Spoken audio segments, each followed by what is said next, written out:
Hello everyone, and welcome back. In today's lesson, we're going to explore a collection of easy to moderate English phrases that you can start using immediately in your daily conversations. These phrases are extremely helpful because they make your English sound more natural, more confident, and more connected to real-life communication. So stay with me until the end. By the time we finish, you will be able to use every phrase correctly and comfortably.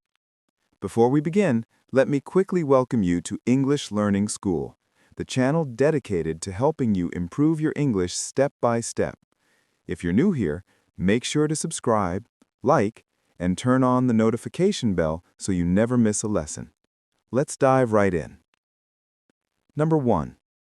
I'm not quite sure. This phrase is great when you don't know something completely, but you still want to sound polite and thoughtful.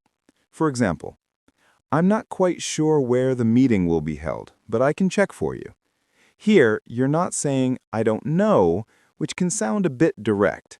Instead, not quite sure softens the message and shows willingness to help. It's perfect for work, school, or casual conversations.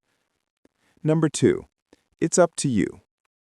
We use this phrase when we want the other person to make the decision. Example, what should we eat for dinner? It's up to you. This tells the other person that you're flexible and willing to follow their choice. It's simple, but it creates smooth, friendly communication. Number 3, I'll keep that in mind. This phrase is used when someone gives you advice or important information and you want to show that you appreciate it. For example, try to save a little money every month. Yes, I'll keep that in mind. It's not just about hearing the advice, it's about acknowledging it politely. Number 4, that sounds good to me. Use this when you want to show agreement or approval. Example, let's meet at 3 p.m. That sounds good to me. It's more natural than simply saying okay, and it shows that you're comfortable with the plan. Number 5, I didn't catch that. This is a polite way of saying you didn't hear or understand something. For example, could you repeat that, please? I didn't catch that. It sounds friendly and respectful, especially important in professional or classroom settings. Number 6, do you mind if? A very useful phrase for making polite requests. Example, do you mind if I sit here? This phrase shows good manners. Instead of making a direct request, like, let me sit here, you show respect for the other person's space or permission.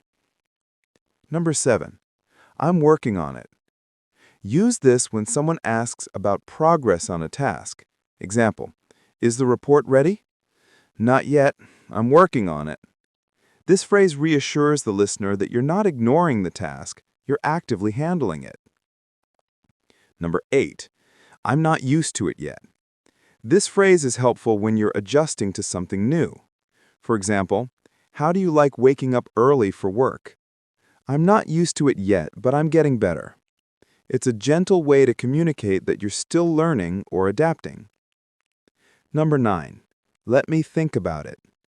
Use this when you need time before making a decision. Example, do you want to join the trip this weekend? Let me think about it. Instead of answering immediately, this phrase gives you space without sounding rude. Number 10, I appreciate it. A stronger and more heartfelt version of thank you. For example, I finished your assignment for you. Wow, I appreciate it.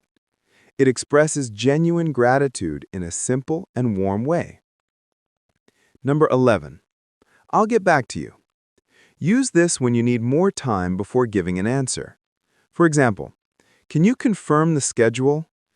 I'm not sure yet, but I'll get back to you. This is especially useful in professional settings. Number 12, I didn't mean to. This phrase helps you apologize gently for a mistake. For example, I didn't mean to interrupt you. It shows responsibility, respect, and politeness. Number 13, for the time being. This phrase means for now, but sounds more natural and professional. For example, You can use my desk for the time being. It lets someone know the situation is temporary. Number 14. I'm having a hard time. Use this when something is difficult for you and you want to express it clearly. For example, I'm having a hard time understanding this chapter. It invites support or explanation without sounding overwhelmed. Number 15. Let's call it a day. A friendly way to say you're done working or studying for now. For example, we've done enough for today. Let's call it a day. It signals closure in a polite and positive way. And that wraps up today's lesson. These easy to moderate English phrases will definitely help you express yourself more naturally and confidently. Try practicing them in real conversations. Remember, the more you use them, the easier they will become. If you enjoyed this lesson, don't forget to subscribe to English Learning School for more helpful English videos. Like this video, share it with your friends, and comment below which phrase you liked the most. Thanks for watching, and I'll see you in the next lesson.